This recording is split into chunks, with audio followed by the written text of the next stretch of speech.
Dryden as a critic of William Shakespeare. Dryden was generally influenced by the neoclassical French critics.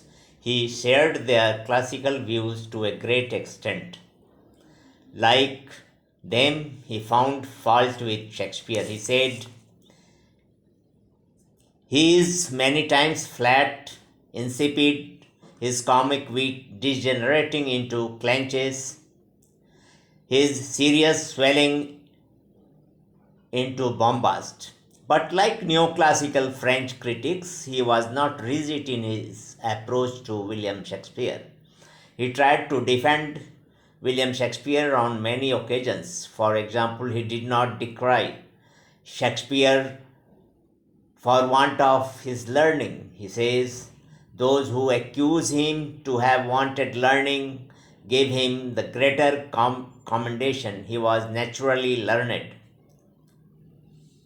Dryden says that Shakespeare needed not the spectacles of books to read nature. He read nature with the help of intuition. In his own words, all the images were presented to him and he drew them not laboriously but luckily. Dryden has all praise for the description made by William Shakespeare. Some of his descriptions, according to Dryden, are rare in the whole of English literature. He has cited the example of the description of the scene of Richard II when he was deposed and led in triumph through the street of London. The painting of it is so lively and moving that Dryden says, I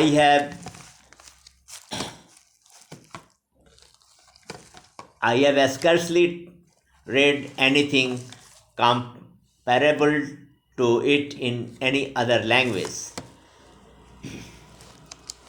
Then this shows that Dryden was not blind to the beauty of Shakespeare, but he did point out his failings wherever he found it.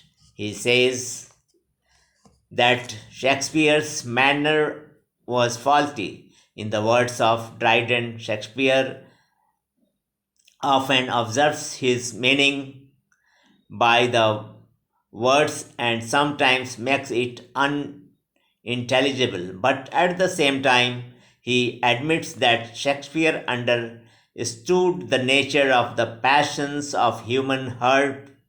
He proves it by distinct characters of Shakespeare. Shakespeare's characters are distinguished. Dryden defends the use of bombast by Shakespeare and distinguishes himself from the neoclassical French critics. He says that most of the writers resort to bombast to ply the ears and stun their judges so that they may conceal the hollowness of their content. But it does not hold good with Shakespeare. He says, if Shakespeare were stripped of all the bombast in his passions and dressed in the most vulgar words, we should find the beauties of his thoughts remaining. If his embroideries were burnt down, there would still be silver at the bottom of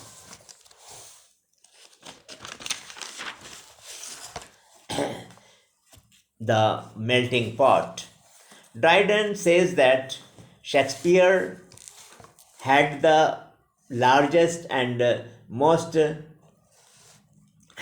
comprehensive soul of all the moderns. He touched all the varied passions in human heart, like honor, ambition, revenge, greed, lust, friendship, and love, as the as he was capable of comprehending all characters and passions Dryden compares Shakespeare with Fletcher.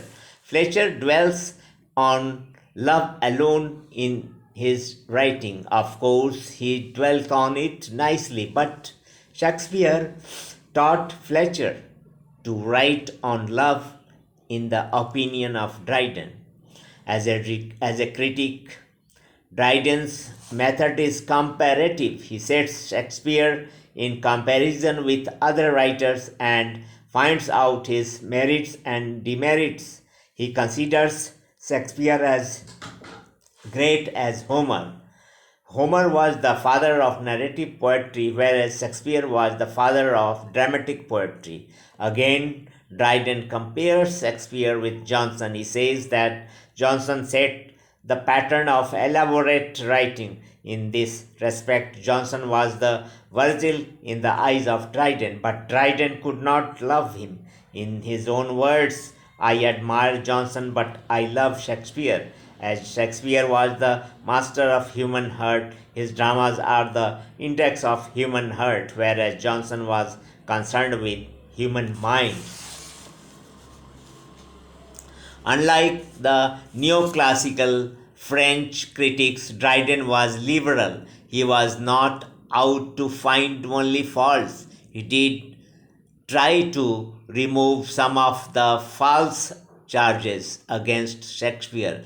This shows that he was impartial and objective in his approach to William Shakespeare. This is a great merit of Dryden as a critic. A critic should rise above the personal likes and prejudices. Like all the 18th century critics, Dryden's criticism is a faithful record of failings and beauties of Shakespeare.